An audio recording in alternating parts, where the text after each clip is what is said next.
disaster, could the Coast Guard handle the situation? This is all part of CanUs, or Canadian-U.S. lake exercises. It's held every other year at a different port on the Great Lakes. This year, it's in Thunder Bay. The cutter Sundew is just one of many U.S. and Canadian Coast Guard vessels that are taking part in the CanUs exercises. And for many of the crew members, this is their first opportunity to use these kinds of containment booms. Those on board say becoming familiar with equipment they don't normally use could help them protect Lake Superior better than they could just a few years ago. Anybody that's been out on the lake and experienced being out there in the various weathers has a good appreciation for the lake and would like to do what they can to protect it.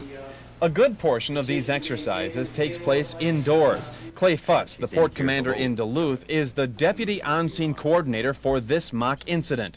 It's his duty to establish and maintain communication with Canadian officials since the simulation is affecting waters in both countries. Role-playing, such as that of government officials or media representatives or irate citizens, adds to the realism.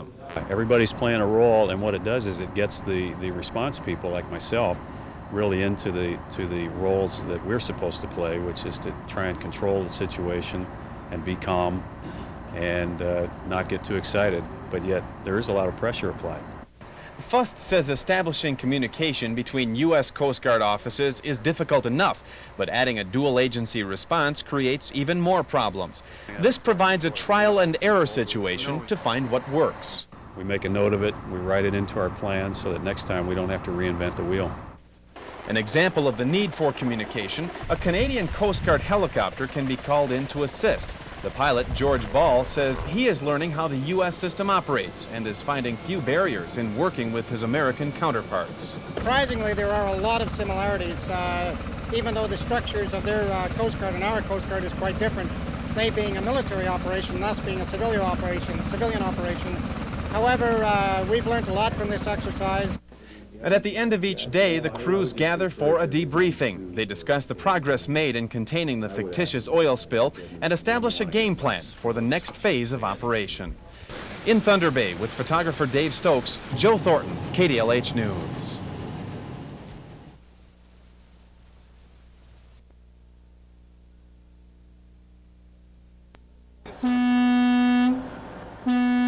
In the unfortunate event of an oil spill, the U.S. and Canadian Coast Guards are now better prepared to handle the situation, thanks in part to the VOS system, which stands for Vessel of Opportunity Surface Skimmer. Explaining a bit further, this system can be used on board virtually any Coast Guard vessel or other boat with strong enough railings.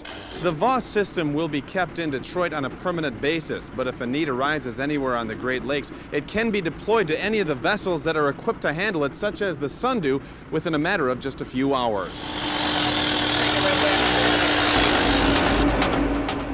At the CanUs exercises in Thunder Bay, crews are practicing the deployment of containment booms and the skimmer. The first day, it took more than 2 hours to complete. On day 2, it took a mere 50 minutes. I like the equipment a lot. I wrote the specifications for the procurement of this equipment, and it meets all our requirements and exceeds many of them also. It's set up so you can deploy it very quickly on any kind of vessel. Lieutenant Commander Thomas Coe has come to Thunder Bay from Washington, D.C. to see how well the VOS system works. This model is actually a prototype offered by the manufacturer.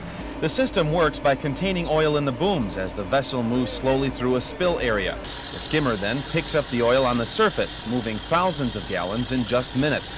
Officials say it's the best technology available.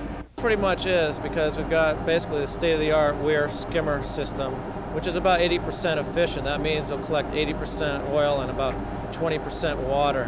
When you get rougher seas, the efficiency will degrade a little bit. The oil that's collected is then pumped into a 26,000-gallon capacity oil collection barge that can be towed right behind the vessel. In this case, it's being moved by a Canadian tug owned by a private company.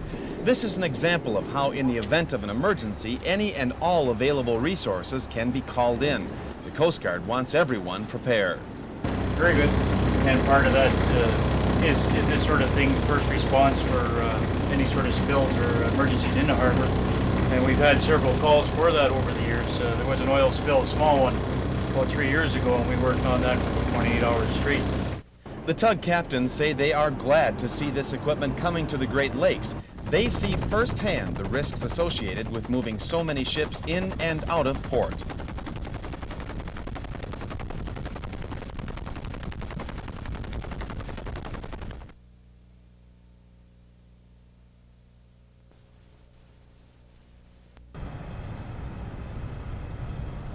The U.S. Coast Guard is not limited to the water these days. Here in Thunder Bay, a Falcon Jet is assisting in a mock disaster oil spill.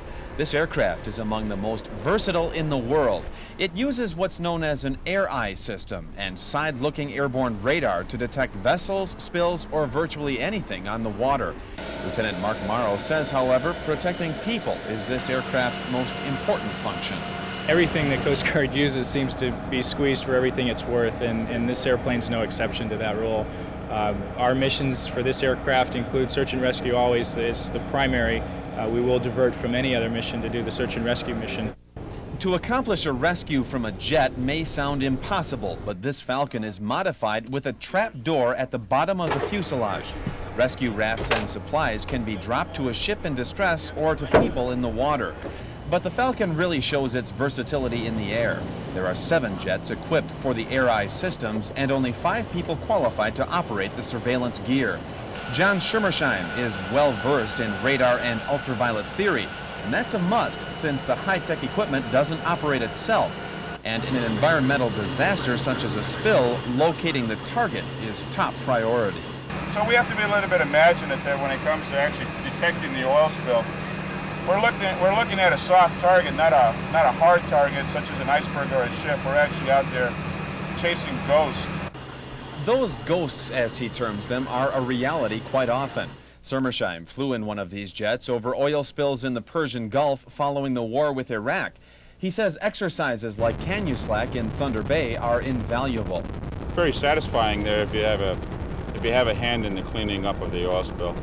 We provide the information to make it easier for the people cleaning up the oil spill because we tell them where it's at. We let them know where it's going. So that makes their job a little bit easier.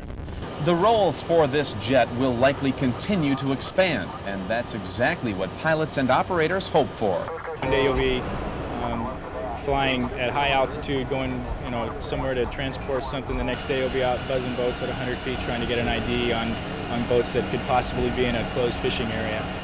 In Thunder Bay with photographer Dave Stokes, Joe Thornton, KDLH News.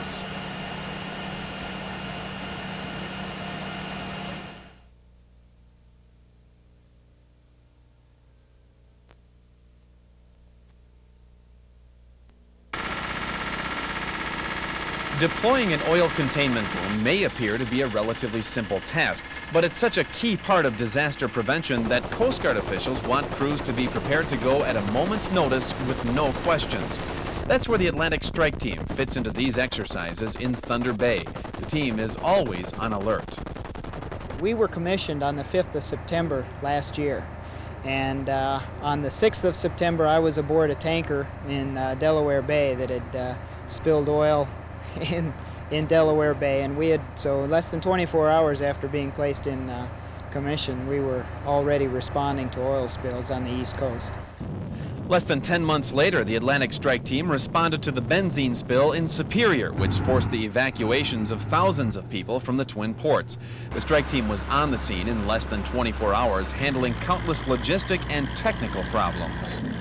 When things like that happen and it impacts on so many people, you get a command structure that's got to become organized very quickly to handle all the problems that are surrounding the incident.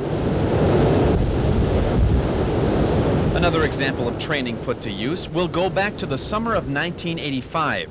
The saltwater vessel Socrates washes up on Park Point. There's a threat that fuel oil on board the ship could leak, so the team flies in the next day ready to go to work. Machine technician Jeff Carpenter was part of that effort.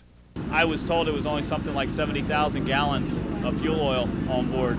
It wasn't a whole lot, but it would have, for that, just the local area there, that would have been a pretty major catastrophe to have happen right there out their own front door. Here in Thunder Bay, the strike team is practicing the loading and unloading of equipment from its C-130 cargo plane. There's not a wasted square inch involved.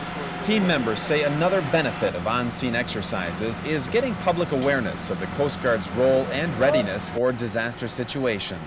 A lot of pride in the fact that we're doing a lot for the environment also. We like to have people call us, and we go to some schools and do some training with the littler kids, and they see that we're trying to make a difference in the world and help out the environment. And I think that takes a lot of pride, and you can show a lot of pride in your work doing that. Team members say they hope their training does not have to be put to use, but add that history has shown what they learn in exercises like this can make the difference when the real thing does happen. In Thunder Bay with photographer Dave Stokes, Joe Thornton, KDLH News.